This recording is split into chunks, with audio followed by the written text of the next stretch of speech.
রামিসা ব্যাপারটা আরো বেশি মানে মানে যেহেতু এটা খুব একটা বাচ্চা স্কুল গোয়িং বাচ্চা দেখতে এত মায়া লাগে মানে আর ওর বাবার কথাগুলা মানে ওর মানে আমরা যদি খালি রামিসার বাবার স্টেটমেন্টটা খালি দেখি মনে স্ক্রিপ্ট ওর প্রত্যেকটা কথা আমার কাছে আমি প্রত্যেক অ্যাঙ্গেল দেখতেছি যে ওর স্ক্রিপ্ট মানে কথা বলা ওনার যে ওনার ভেতর থেকে যে ওনার কি বেরোচ্ছে এটাই আমাদের সবার কথা হওয়া উচিত।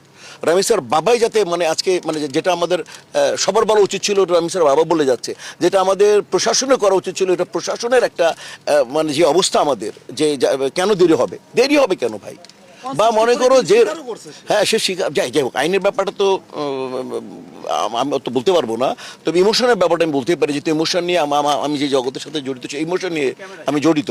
সেটা হচ্ছে যে কোনোভাবে সম্পূর্ণভাবে ভূখণ্ডে কেন পৃথিবীর সমস্ত ভূখণ্ডে সমস্ত নারীরা যাতে নিরাপদে থাকে, বিশেষ করে শিশুরা। এটা তো পশু, এটা তো মানে ওকে মানুষই মনে করি না আমি।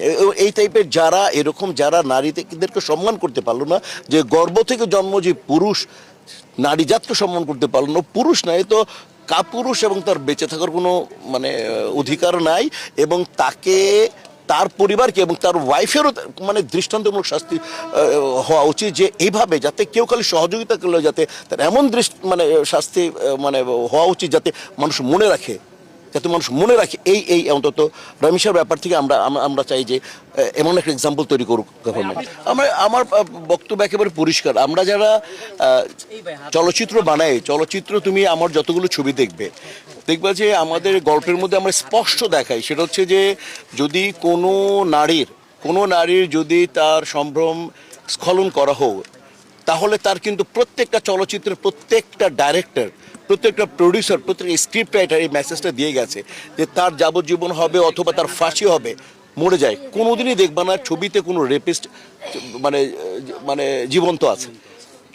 প্রত্যেকটা ছবিতে দেখবা, তোমরা যাতে ওই মানে পেছনে যাও, ইয়াং ফিল্ম দেখো বা যারা ছবিতে যে কোনোভাবে গল্পের জন্য ছবির গল্প এভাবে দাঁড়িয়েছে, শত গল্প দাঁড়িয়েছে, যে আমাদের প্রযোজকরা তাদের শত কোটি টাকা খরচ করে মেসেজটা দিয়েই গেছেন। কিন্তু যেটা আমাদের সবার একটা আক্ষেপ, সেটা হচ্ছে যে এই যে বিচার ব্যবস্থাটা দেরি হবে কেন, এটাকে তো একেবারে ফার্স্ট প্রায়োরিটি দিয়ে এটা যত তাড়াতাড়ি সম্ভব এটা দৃষ্টান্তমূলক শাস্তি স্থাপন করা উচিত, এবং এটা যাতে এমন একটা এক্সাম্পল হওয়া উচিত যাতে ফার্দার আর কোনো রামিসা বলি, আসিয়া বলি বা যারা আমাদের কোনো যাতে এই ভূখণ্ডে প্রত্যেকটা নারী প্রত্যেকটা পুরুষ যাতে, বিশেষ করে এই ব্যাপারটা তো নারীদের জন্য, এটা প্রত্যেকটা নারী যাতে নিরাপদে থাকে, এটা একদম এই মুহূর্তে সবচেয়ে বড় চ্যালেঞ্জ।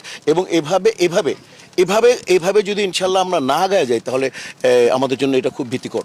এবার রামিসার ব্যাপারটা এত মর্মান্তিক, এত সবগুলোই মর্মান্তিক। একটা মেয়েকে যখন তার সম্ভ্রম হানি করা হয়, তাহলে ওই মেয়ে জানে, ওই পরিবার জানে, আর পুরো নারী জাত জানে কত বড় এটা অপমর্যাদাকর এটা একটা ঘটনা। অতএব এটা আমরা সবার যে এক নিয়ম চাই, কোনো ব্যাপারে কোনো কনসিডার না, কোনোভাবে কোনো কনসিডার না। যে কোনো ব্যাপারে মিডিয়ার লোকরা যখন সরব থাকে তখন মেহরুন্নেসা আমি দেখেছি এভাবে।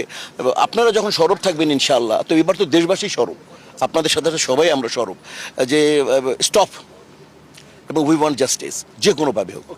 দোয়া